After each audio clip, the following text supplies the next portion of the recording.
Bonjour et bienvenue dans cette vidéo où je vais vous parler du Gaune du Shahaba, un livre écrit par Azouz Begag que j'ai dû lire pour un devoir de français. Mais avant de vous parler du livre en lui-même, je vais vous parler de Azouz Begag. Azouz Begag est un homme politique, diplomate, chercheur et ce qui nous intéresse aujourd'hui, il est écrivain. Quand même un beau palmarès. Ses parents, Messaouda et Bouzid Begag, quittent la misère algérienne pour venir s'installer en métropole française en 1949. Azouz naît le 5 février 1957 de leur union. Cette année, il a donc eu 62 ans. Bravo Azouz. Il passe les 10 premières années de sa vie au Shahaba, un bidonville de Lyon, à côté de Lyon, où les conditions de vie et d'hygiène étaient vraiment déplorables, mais où la bonne humeur et l'ambiance comblaient ce manque. À l'école, après moult remises en question, il décida d'être le premier de la classe, peu importe s'il était arabe, et ainsi de devenir premier devant les Français. En 1970, à 13 ans, il visite l'Algérie avec ses parents. En 1980, il se rend compte qu'il n'a plus du tout envie d'aller vivre là-bas. Si on veut poursuivre dans sa vie, on peut dire qu'il a obtenu un doctorat en économie sur le thème de l'immigré et sa ville. Et le 2 juin 2005, il devint ministre délégué du Premier ministre chargé de la promotion de l'égalité des chances dans le gouvernement Dominique de Villepin, jusqu'à ce que son mandat prenne fin le 5 avril 2007. Au niveau des ouvrages, il en a écrit une bonne quinzaine, 16 si je m'en tiens à Wikipédia. Dans le lot, on peut citer Salam Ouessant, Dites-moi bonjour, La guerre des moutons, Un mouton dans la baignoire, Le marteau-piqueur, qui a d'ailleurs été écrit pour son père après la mort de son père. Ahmed de Bourgogne, Un train pour chez nous, Le passeport, Diwala, Zenzela, Les chiens aussi, L'île au vent, Béni ou le paradis privé, et celui qui nous intéresse aujourd'hui, Le Gaune du Shahaba. Ce livre parle de Azouz Begag, étant jeune, vivant au bidonville qui se nomme le Shahaba, d'où le nom, avec toutes les personnes qui se sont parties migrer vers la France, ainsi créant un bidonville. Avant de vous exposer mon avis sur ce livre, je vais vous parler des personnages principaux. Tout d'abord, on peut présenter le personnage numéro 1. C'est le personnage numéro 1. 1 comme 1. Bouzid Begag, aussi appelé Aboué par ses enfants, il est le père de Azouz et le chef du Shahaba. Il met un point d'honneur à ce que ses enfants travaillent à l'école, qu'ils ne se soucient pas du revenu de leur père. Si jamais ils ont besoin de quelque chose, Bouzid travaille, les enfants auront le quelque chose.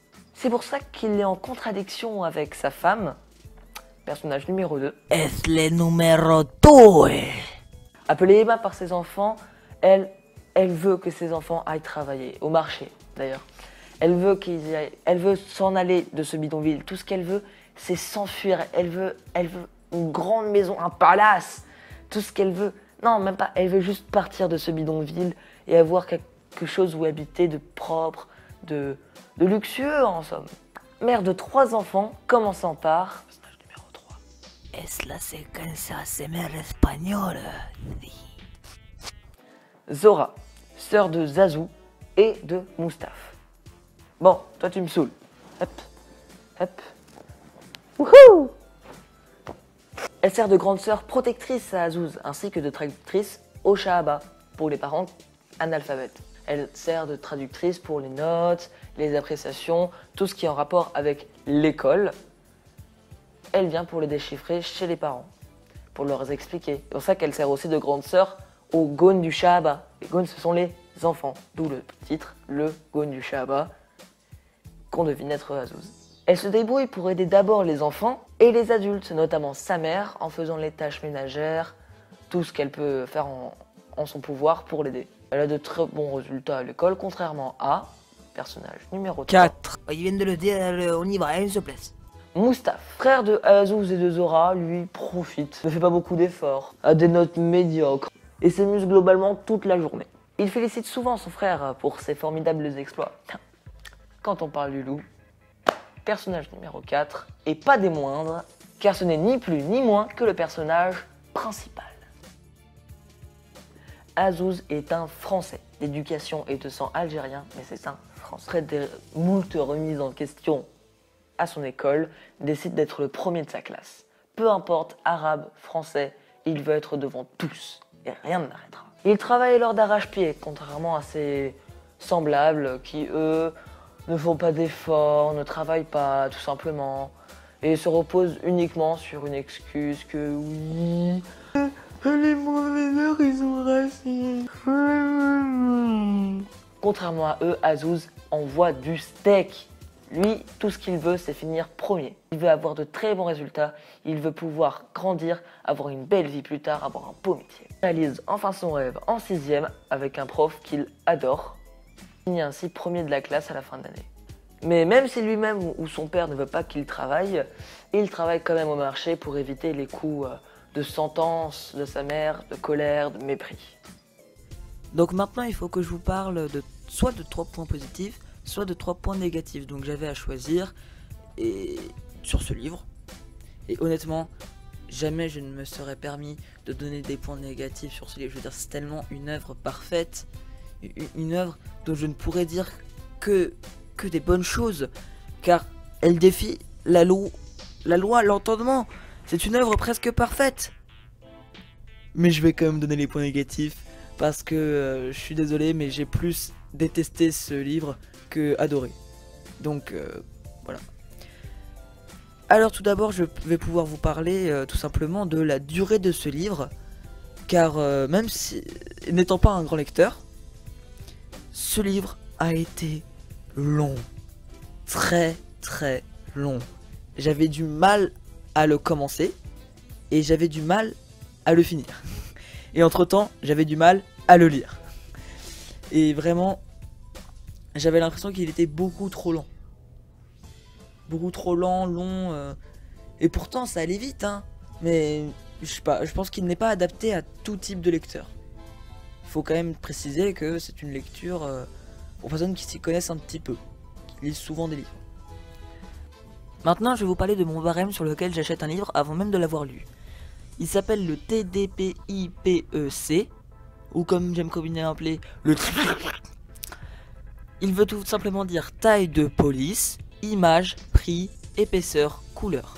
Donc il faut qu'il ait une grande taille de police, il faut qu'il y ait des images, qu'il y ait un petit prix, une petite épaisseur et des couleurs.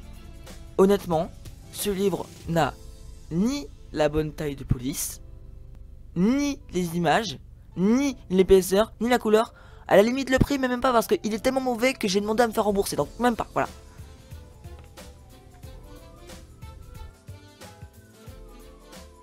En parlant de l'épaisseur que je vous ai dit sur mon barème, honnêtement, ce livre, pour moi, est infiniment long. C'est incroyable. J'avais vraiment du mal à le lire, ça m'énervait. En plus, j'avais du mal avec les noms. Mais bon, ça c'est une autre histoire.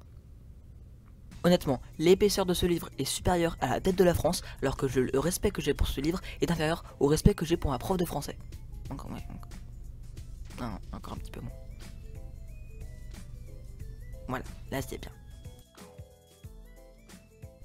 Maintenant que je vous ai parlé des défauts que j'ai trouvé évidents, que j'ai trouvé avant même de chercher, qui me sont venus tout de suite, je vais vous parler d'un défaut que j'ai trouvé en lisant.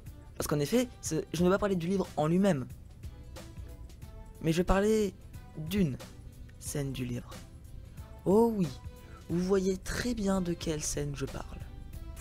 Parce que c'est sûrement la scène qui a, pas choqué, mais marqué tous les élèves qui l'ont regardé. Tous les élèves, si vous leur parlez d'une scène au hasard, ils ne vont peut-être pas s'en rappeler, mais si vous leur parlez de cette scène.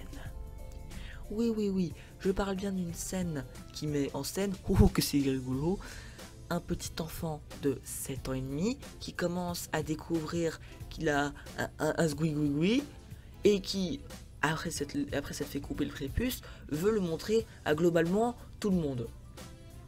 Voilà.